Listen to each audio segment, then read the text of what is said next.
All right, everyone, buckle up because today we are diving headfirst into Geneva. Ooh, Geneva. Yeah, you heard that right. We're talking about those must-go spots, the ones that'll make you say. Like the icons, the ones you got to see. Exactly. We've got our list of 5 must-go places in Geneva, and let me tell you, these are not your average tourist traps. Oh no, we're talking about those legendary landmarks and hidden gems, stuff that'll make you see Geneva in a whole new light.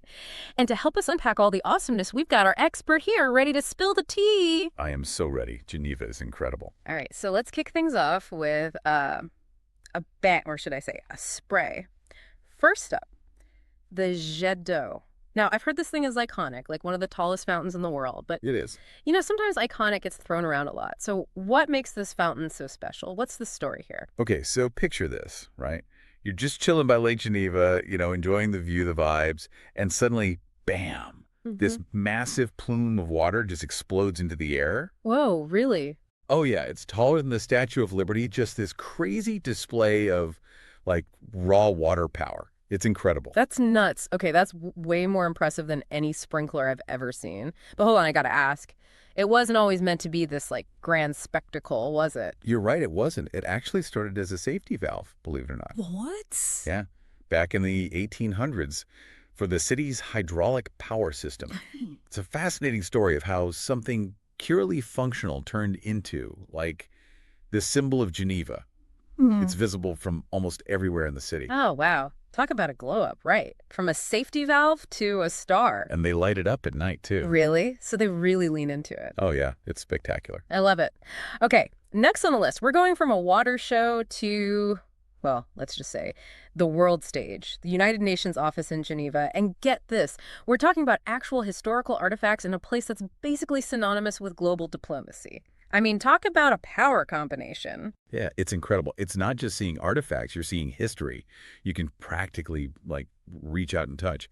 Imagine standing in the same room where world leaders signed a treaty that prevented, like, a major conflict or something. It's amazing. Whoa, that's heavy stuff. So are we talking signed treaties, maybe gifts from different countries, things that really represent those big moments in international cooperation? Absolutely. Things like that, for sure.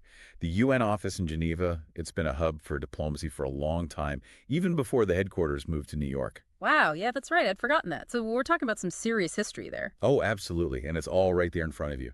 It's a powerful reminder that, like, diplomacy is a thing that actually happens, and has real results. It's not just talk, right? Wow, that is really cool. Okay, I am now in the mood to do some serious time traveling, and luckily our next stop takes us straight there. St. Pierre Cathedral. But here's the thing. Buried beneath this cathedral, and I mean literally buried, are these archaeological treasures? Like, what are we talking about here? Hidden chambers, ancient secrets. Well, it's more like you've got these layers of history literally stacked on top of each other. This cathedral, it's ancient, it's been standing for centuries, and the architecture reflects that, you see these blends of different periods. But when you go down into the excavated areas beneath the cathedral, it's a trip. You're walking through, like, the foundations of earlier churches, even Roman settlements from the 4th century. No way. A 4th century church, that's insane. Yeah. I can't even imagine the stories those walls could tell. It's wild to think about all the people who stood on that same ground, like, over centuries. Okay, from ancient history to, let's be real, a more relaxing vibe, we've got Parc de Bastions. Just hearing the words picturesque and giant chessboards paints a very charming picture in my head. Yeah, it's one of those places that really captures the vibe of Geneva, Beautiful gardens, super peaceful and tranquil. Yeah. A great place to just chill.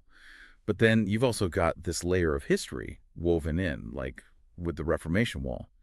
It's this huge monument dedicated to figures like John Calvin. Right, John Calvin. A big deal in this neck of the woods, historically speaking. Oh, wait. So you can be pondering, the complexities of religious history while playing a life-size game of chess. That's pretty cool. Only in Geneva, am I right?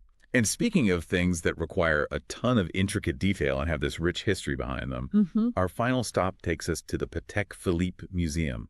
And we are talking about the art of Swiss watchmaking. Yeah, Swiss watchmaking is a whole different ballgame. It's not just about telling time. It's about precision, craftsmanship, this almost like obsessive attention to detail. And Patek Philippe, they're like the rock stars of that world, the top tier. Yeah, for sure. In the museum, you can see the evolution of timekeeping, from those early pocket watches to these crazy complex masterpieces that are more like, I don't know, miniature works of art. Seriously, though, I've seen some of those watches up close, and it's unbelievable the level of detail. It's mind-blowing. All right, so we've gone from a sky-high fountain to the super intricate gears of, like, a luxury watch. We have covered some serious ground in Geneva, both literally and figuratively.